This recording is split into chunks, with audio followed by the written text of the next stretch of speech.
I'm Dr. Pamela Peeke. I'm Assistant Professor of Medicine at the University of Maryland, School of Medicine. I'm the author of The Hunger Fix and an expert in nutrition, metabolism, and fitness. Can you tell me a little bit about the book? The Hunger Fix is the first consumer book describing the brand new science of food and addiction, why we have this issue, why this is a brand new issue that must be addressed with a plan and a strategy for people who are suffering with food addiction. And how did you come to this kind of work? I am a Pew Foundation scholar in nutrition and metabolism. I have always been interested in all things nutrition. For many, many years, I listened to my patients who would oftentimes sound like a little junkie. I need a fix. I need some more of this. I need a hit. Withdrawal is hell. And they were referring to food, mostly the hyperpalatables, the sugary, fatty, salty foods, mostly refined and processed. As experts, we thought there was something going on. Now, we have brand new science that begins to really clearly explain why there's an association between these kinds of foods and truly addictive behaviors. These are the same kinds of behaviors that hold people back from progress when they're trying to take good care of themselves. Many of these behaviors are associated with shame, blame, and guilt, and they're oftentimes hidden. So people, especially coaches, have to be very creative and aware and enlightened about this whole condition of food addiction so they can draw it out as they're trying to help someone progress and improve their own health and well-being. If I'm understanding correctly, the piece that's so new about this is to use the frame of addiction and to use all of the information that's been available for a long time about addiction, but to apply it to this new area. Did I get that right? If you use the classic template of addiction, then it turns out these hyperpalatable, sugary, fatty, salty foods fall within the bailiwick of the same paradigm. We never knew this before. This means that in your brain, we now use neuroimaging techniques, PET scans, functional MRIs, to be able to peer into what used to be a black box.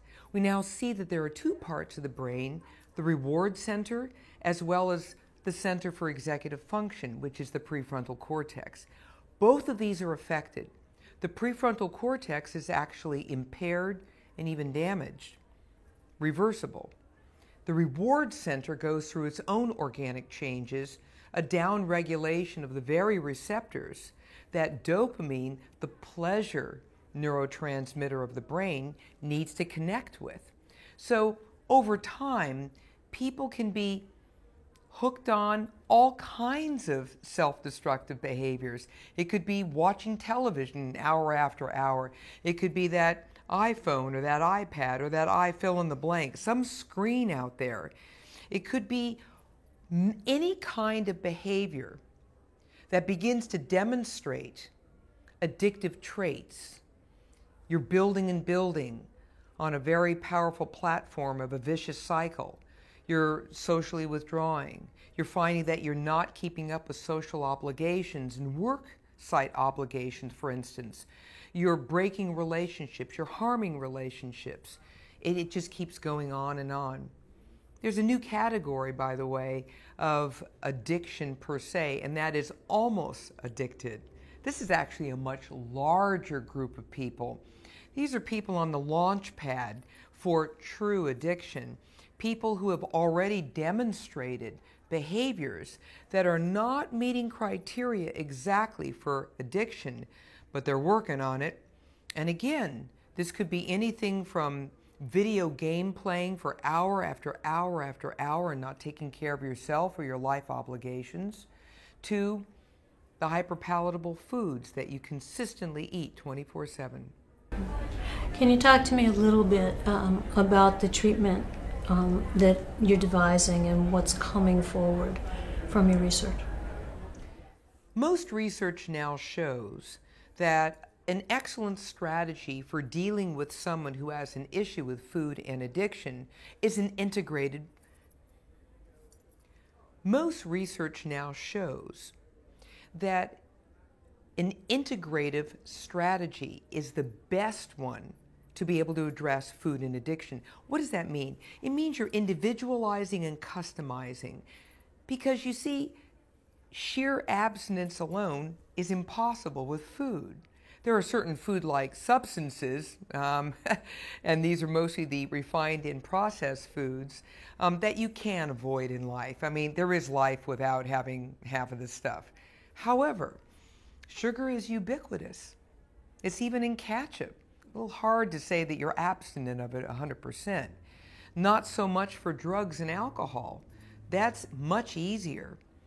With foods, you're cued constantly, 24/7. So, what's the strategy look like? The strategy is something I love to call mind, mouth, and muscle. It's an integrative strategy. When you start with the mind, one of the most powerful things you can do, and it's fundamental to the strategy, is to strengthen the prefrontal cortex. You must be able to stay in the moment, be mindful, vigilant, pay attention, in order to rein in the three I's that tend to show up if you're not: impulsivity, impatience, and irritability. So, how can you beef up this prefrontal cortex? Well, gosh, first of all, meditation is very powerful. Any kind of meditation, so long as you're really practicing a mindfulness base, it works. This way you're checking in with yourself. This way you don't get ahead of yourself. Any strategy, therefore, that also helps you with stress resilience. One of the hallmarks of any kind of addictive behavior per se is the inability to adapt and adjust to life stresses without knee-jerking into self-destruction. So the toolbox has to be filled with more tools to help you with stress resilience. The next piece of this is obviously looking at the mouth, especially when it comes to food addiction per se. But again, for all addictions, you've got to take better care of yourself anyway. Now, when it comes to the mouth, what am I talking about? Is it a very tight, rigid strategy? Absolutely not. What it is instead is you want to be able to look at simple things you can do. Eat whole foods. Eat whole foods mindfully. Now, I have another little covert operation going on. When you do that, you actually change up your gene expression.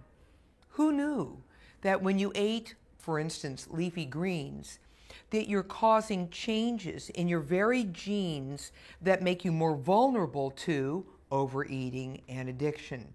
We didn't know this until the advent of the new science of epigenetics. So eat those leafy greens because that will help you with all of this.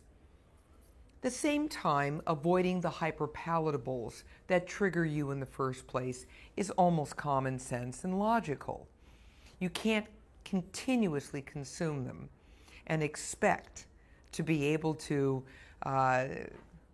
continue to progress. You can't. Number one, why would you want that stuff in your mouth in the first place anyway? It's not even food.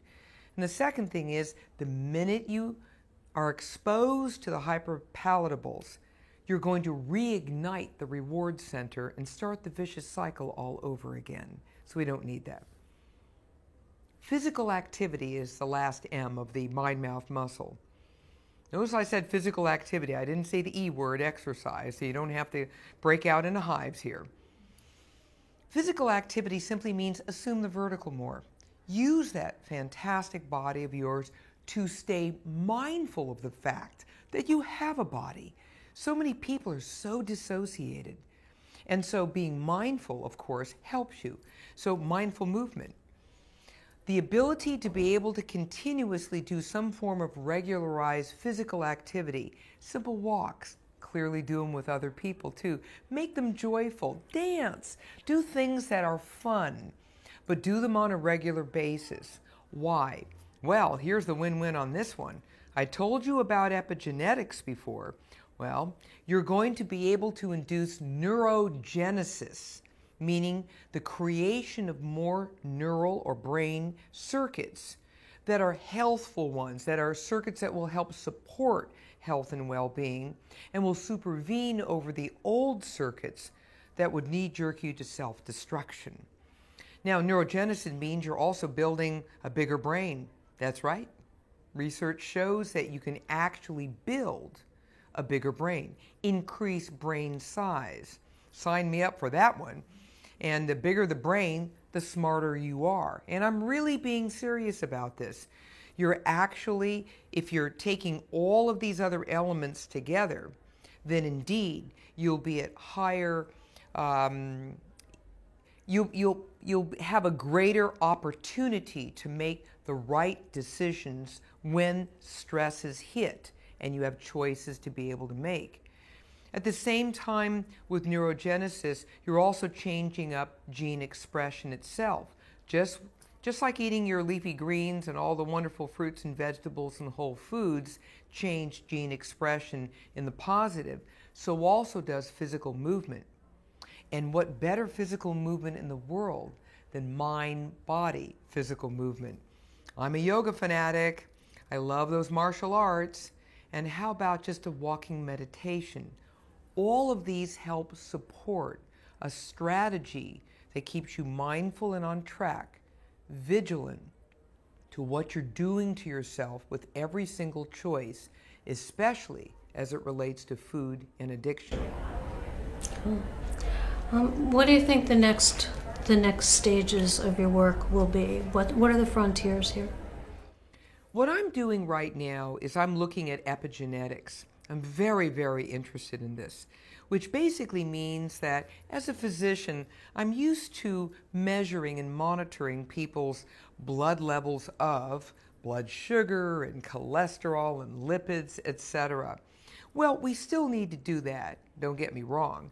But now what I'm much more interested in adding to this are epigenetic changes, meaning that by just simply meditating, I can change gene expression within minutes.